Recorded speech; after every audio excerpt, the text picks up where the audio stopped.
প্ৰথমতে আপোনালোকক মোৰ চেনেললৈ ওয়েলকাম জনাইছো।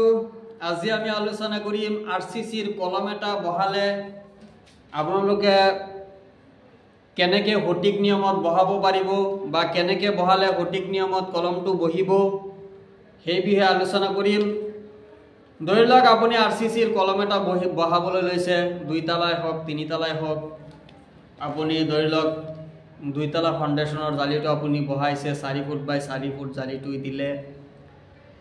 আপোনালোকে যেটো গাঁতটো খান্দিব সেই গাঁতটোত আপোনালোকে ফাৰ্ষ্টত ইটাৰ সলিং এটা পাৰি দিব। ইটাৰ সলিং পাৰাৰ পিছত ইটাৰ সলিঙৰ ওপৰত আপোনালোকে 3 পৰা 4 ইঞ্চি মান এটা আপোনালোকে পিপিসি ডালাই এটা মাৰি দিব। পিপিসি ডালাইটো সেটিং হৈ যোৱাৰ পিছত ডালাইটো যেতিয়া টান হৈ যাব 1 দিন পিছত বা 2 দিন পিছত আপোনালোকে সেই ডালাইটোৰ ওপৰত আপোনালোকে জালিটো দিব আৰু সেই জালিটোৰ তলত আপোনাৰ 50 mm কভাৰিং 2 ইঞ্চি মান হৈ যাব। সেই কভাৰিংটো আপোনাৰ আকৌ জালিৰ তলত দিব। জালিৰ তলত দিলে তেতিয়া হলে আপোনালোকৰ ৰডটো মামৰে নধৰে। ৰডটো পানী পোৱাৰ কোনো চান্স নাথাকে, পানী লিক হোৱাৰ কোনো চান্স নাথাকে, মাটিৰ গ্যাস পোৱাৰ কোনো চান্স নাথাকে। তেতিয়া হলে আপোনাৰ ৰডটো মামৰ নালাগে। এতিয়া বহুত মিস্ত্ৰী মই পাইছো ইটাৰ ওপৰত জালিটো দি পেলাই ডাইৰেক্ট ডালাইটো দি দিয়ে।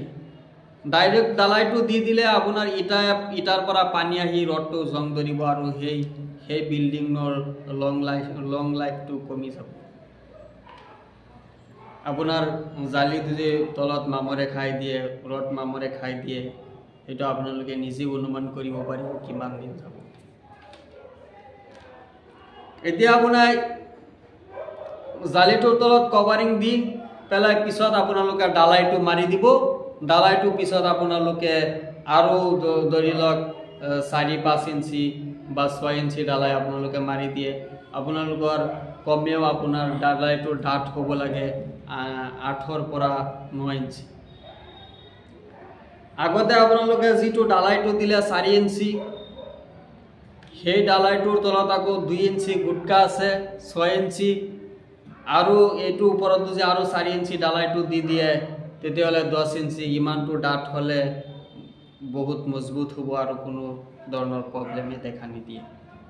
ইয়াৰ পিছত আপোনালোকে আকৌ মছলা দি পেলাই এইটো খুঁটাটোৰ বেছ বনাই পুষ্টটো ওপৰলৈ উঠাই দিয়ক, কোনো অসুবিধা নহয়। মোৰ হাতত যেটো ডৰিংখন আছে এই ডৰিংখনত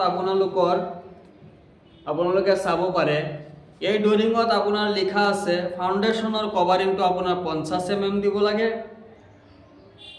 কলমৰ কভাৰিংটো আপোনালোকৰ 40 ইঞ্চি দিব লাগে, বিমৰ কভাৰিংটো 25 mm সৰি ভুল হৈছে। এই ফাউন্ডেশনৰ কভাৰিংটো 50 mm দিব লাগে, কলমৰ কভাৰিংটো 40 mm দিব লাগে আৰু বিমৰ কভাৰিংটো 25 mm দিব লাগে, সেলাবৰ কভাৰিংটো 20 mm দিব লাগে। কভাৰিংটো যে আপোনালোকৰ ছাদত বা বিমত বা পোষ্টত যদি কভাৰিংটো কম হয় তেতিয়াহলে ৰডবিলাক জং ধৰে। ৰড জং দিলে ঢালাই ফাটি যাব। মই আগৰ ভিডিঅ'টো আপোনালোকক কৈছো। এতিয়া আপোনাৰ আকৌ আৰসিসিৰ কলমৰ যেটো ৰিং বন্ধাটো আৰু মেইন কথা আছে। ৰিংটো ইয়াত দিছে আপোনাৰ L4ত বান্ধিবলৈ দিছে। আপোনাৰ কলমটো যিমান লম্বা হোক এইটো 4টা ভাগ কৰি পেলাই এইটো আপোনাৰ L4ত দিলে আপোনাৰ 4টা ভাগ কৰি পেলাই ওপৰৰ এক ভাগ আৰু তলৰ এক ভাগ আপোনালোকে 4 ইঞ্চি গেপত বান্ধিব পাৰে আৰু মাজৰটো আপোনালোকে 6 ইঞ্চি গেপতো বান্ধিব পাৰে।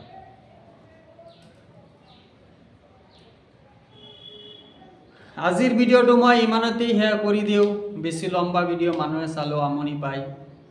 যদি মোৰ ভিডিঅ'টো চাই ভাল লাগে মোৰ চেনেলটো সাবস্ক্ৰাইব কৰিব, বেল বাটনটো ক্লিক কৰি ৰাখিব। মই এনেকুৱা ভিডিঅ' আৰু লৈ আহিম, মই আপোনালোকক লগত আলোচনা কৰিম। আজিৰ ভিডিঅ'টো মই ইমানতেই শেষ কৰোঁ। জয় আই অসম।